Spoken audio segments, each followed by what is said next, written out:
Hoje é dia de Momento Terapia com o nosso psicólogo Rafael Ribeiro e o tema está bem interessante.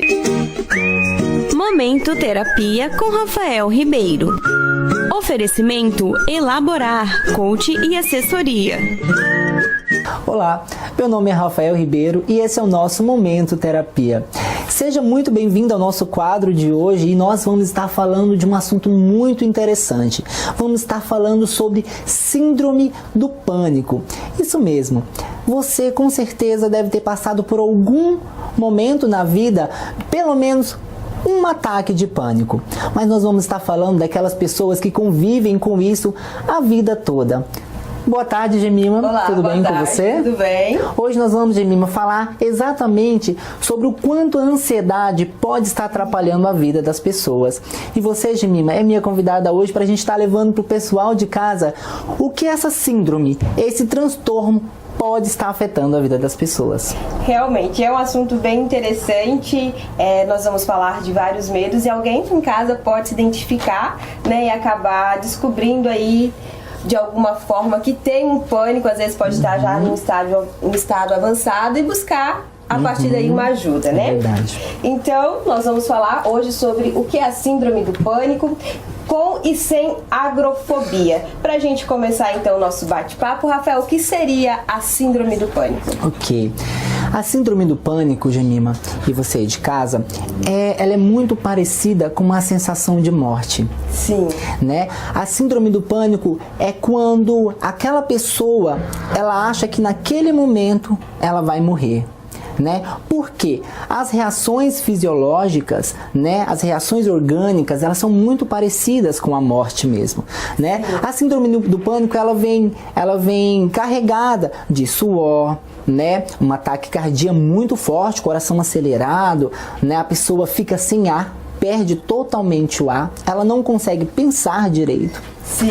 Os pensamentos praticamente evaporam, né, e ali se instala o ataque de pânico. Como eu disse, Gemima, uma pessoa que não tem a síndrome de pânico, pelo menos de 1 a 3 vezes na vida, ela pode passar por um ataque de pânico. Sim. Por determinados motivos, né? Qualquer pessoa. Qualquer pessoa. Porém, aquela pessoa que desenvolve a síndrome de pânico, ela pode e normalmente ela passa por esses períodos muitas vezes durante toda a vida. E quais são as causas, o que faz uma pessoa desenvolver essa síndrome? Olha só, é muito interessante essa pergunta, porque existem muitos mitos, muitos tabus em relação ao que é síndrome, o que é o transtorno, o que é o ataque, se eu tenho, se eu não tenho, o meu medo é uma síndrome, o meu medo é um pânico, o que é? Então a gente está aqui justamente para esclarecer tudo isso, tá? A síndrome do pânico, ela é orgânica, né? Ela é fisiológica. Então, muitos historiadores, muitos pesquisadores ainda debatem, né? É hereditário? Sim. Ou não é? Então, olha só, existem algumas pessoas que têm uma predisposição a desenvolver, né, a síndrome de pânico, ok? Tem outras pessoas que é mais difícil, né? Dependendo do desenvolvimento da vida, é que o indivíduo vai estar desenvolvendo ou não. Um exemplo, nós temos no nosso cérebro a nossa amígdala cerebral. Não é a amígdala daqui não, é a amígdala cerebral. Ela é responsável justamente para nos dar aquele alerta. Todos nós, dentro do nosso cérebro, nós temos um dispositivo que nos alerta, Gemima, para todo e qualquer perigo. Vamos dar um exemplo, Gemima? Se você está andando na rua distraída e você não vê que um carro está vindo, quando você acorda, o carro está perto de você, o que você faz? Eu levo um susto.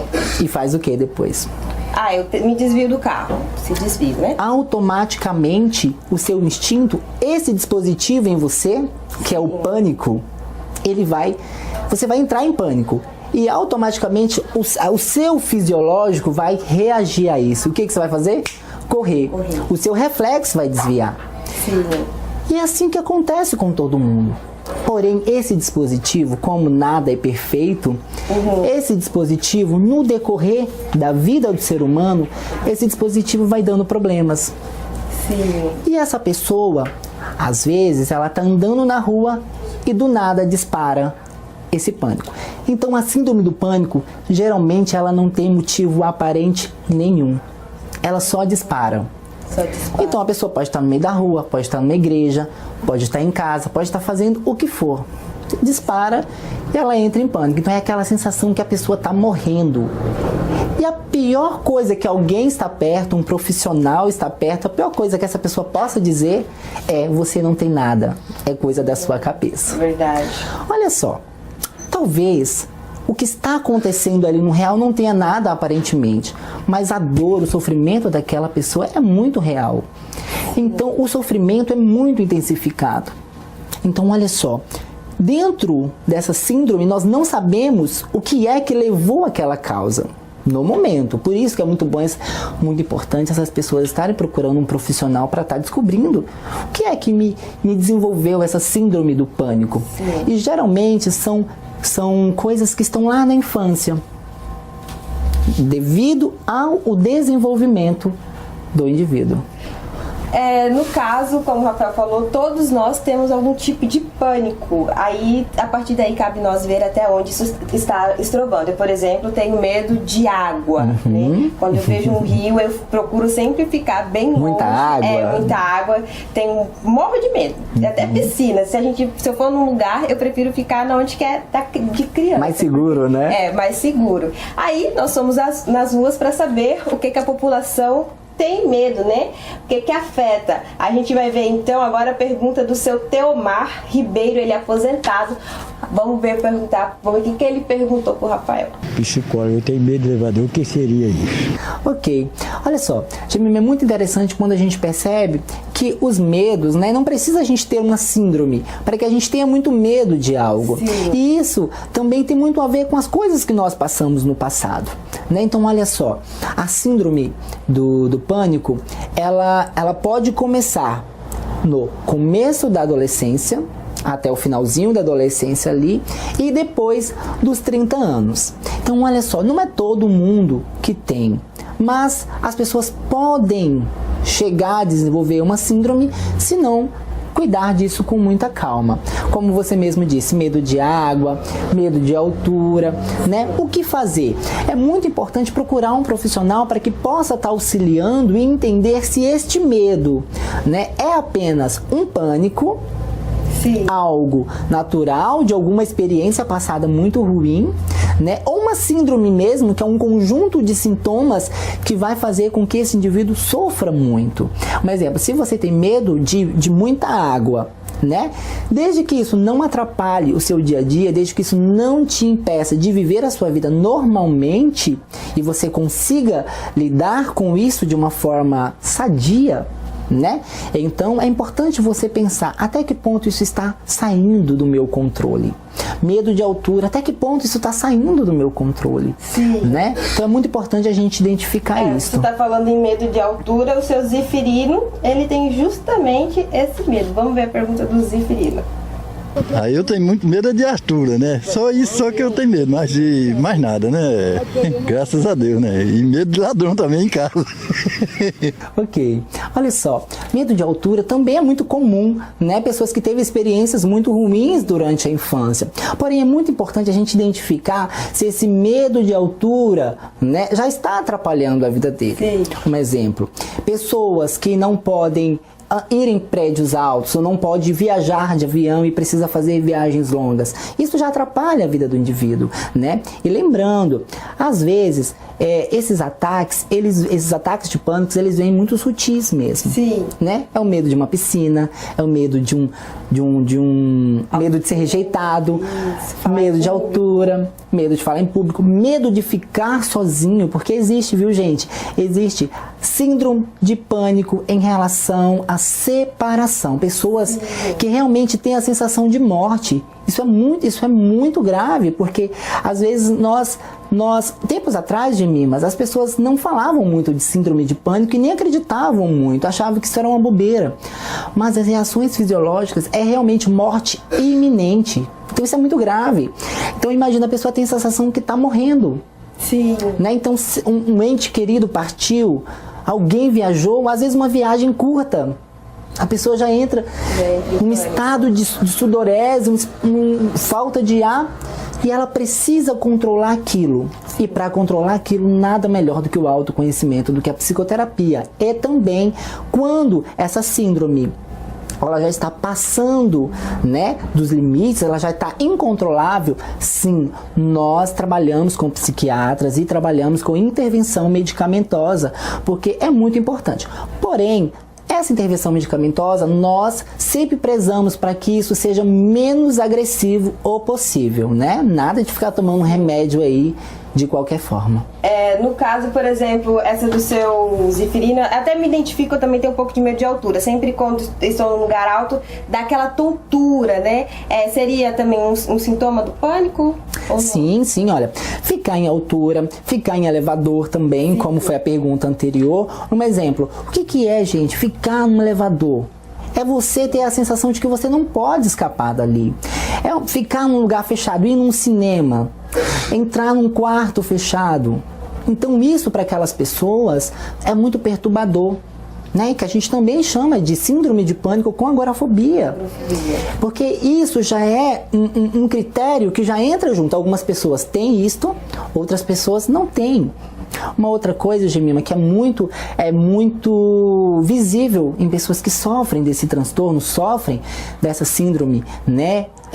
A vida, a rotina dessas pessoas param. Geralmente elas deixam de sair de casa, elas deixam de ter relacionamentos, elas deixam, Gemimas, até mesmo de ter um trabalho. Elas param de trabalhar, porque tem pessoas que têm medo de espaço aberto. Sim. Shopping, rua, sabe? Qualquer espaço muito aberto, ela também tem medo. Então tem pessoas que já não saem mais de casa. Entendi. E é importante essa pessoa, junto com uma família, sem preconceito, procurar ajuda profissional, porque essas pessoas sofrem preconceito. Por isso, Gemima, é muito importante essas pessoas procurarem ajuda e os familiares também apoiar. Porque pessoas que sofrem de síndrome de pânico geralmente são taxados de loucos, são taxados de mentirosos, são taxados de dramáticos, né, muito melindrosos. Mas olha, pessoas que passam por este período de pânico, né, sofre muito. E relembrando, o que eu devo, que critérios eu devo ter ou não para ser diagnosticado com síndrome do pânico, né? Geralmente, como eu disse, é normal a gente ter ataques de pânico no decorrer da vida de acordo com a necessidade. Se você vê um cachorro na rua solto, latindo, vindo para o seu lado, você vai correr. O pânico, ele é até bom. Porque isso vai te dar a sua fisiologia vai estar preparada para correr. Se defender, né? Para se defender, muito bom. Quando a gente fala da síndrome, ela dá uma vez e depois daquela vez, no período de um mês, a pessoa fica com muito medo de ter um segundo ataque. Sim. Quando dá uma vez, ela começa a ficar um mês. E geralmente esses ataques variam muito. Pode ser uma vez por semana, 2 vezes por mês, né? Pode ser uma semana seguida, intercalar, para daqui 15 dias dar mais uma semana. Então é muito invariável isso. Não tem como saber quantas vezes vai vir, mas se repete com frequência, tá? Então é muito importante quebrar esse preconceito e buscar ajuda. Buscar ajuda, né? E a psicoterapia pode ajudar nesses casos. A psicoterapia, ela ajuda e muito. Como? A psicoterapia trabalha com ansiedade, a psicoterapia trabalha junto com o psiquiatra, que também vai estar entrando com uma intervenção medicamentosa, se necessário, tá bom? A psicoterapia vai estar trabalhando também os conteúdos inconscientes, que até mesmo aquele indivíduo não sabe. Como eu falei aqui no começo do programa, muitas vezes a síndrome, o ataque, ela vem sem motivo aparente. Você tá andando na rua, do nada dispara aquele dispositivo que eu falei que normalmente nos dispara, só que dessa vez ele dispara sem motivo algum. E vai disparando. Então é muito frequente esses ataques e vai acabando deteriorando a vida daquele indivíduo. Ok. Então, se a pessoa tiver mais algumas dúvidas, como é que faz para entrar em contato com você? Ok. Se você é de casa, sente que está tendo ataques de pânico, ou você acredita, né, que você já está tendo sintomas, né, bem parecidos, algo que já está incomodando você e quer saber se você tem ou não, né? É importante que procure, Jemima, um profissional qualificado para que possa estar conversando individualmente, para que possa estar buscando essa ajuda e saber o que realmente está acontecendo com você. Se você conhece alguém também que está passando por algum momento difícil como este, é muito importante também que você aconselhe essa pessoa a estar procurando uma ajuda profissional, ok? Se você tem interesse em falar comigo, né, eu vou deixar aqui o meu telefone, é 98109-2093. Eu tenho uma página no Facebook, é psicólogo Rafael Ribeiro, também tenho a minha página, que é Rafael Ribeiro com PH. E você, se você quiser textos sobre transtorno de pânico, síndromes, ansiedade, relacionamentos amorosos, tudo você vai encontrar lá. É verdade, o Rafael tá postando coisas diariamente, bem bacana, né, Rafael? Então, este foi o tema que você trouxe essa semana. Já tem algum para a próxima semana? Olha só, para a próxima semana nós estamos trabalhando em relação às perguntas que estão chegando para nós. Sim. Tá bom? Mas eu quero que você aí de casa mande para nós a sua sugestão, seus temas, suas perguntas, até mesmo de hoje, porque esse tema de hoje foi muito procurado. Se você tem dúvida, mande pro WhatsApp aqui do SBT Ariquemes e como eu também deixei o meu telefone, você pode estar mandando pessoalmente, particularmente para mim, que eu vou estar respondendo com todo carinho. Esse foi o nosso Momento Terapia dessa semana e eu vejo vocês na quarta-feira que vem, eu e a Jemima esperando vocês. Momento Terapia com Rafael Ribeiro. Oferecimento Elaborar, coach e assessoria.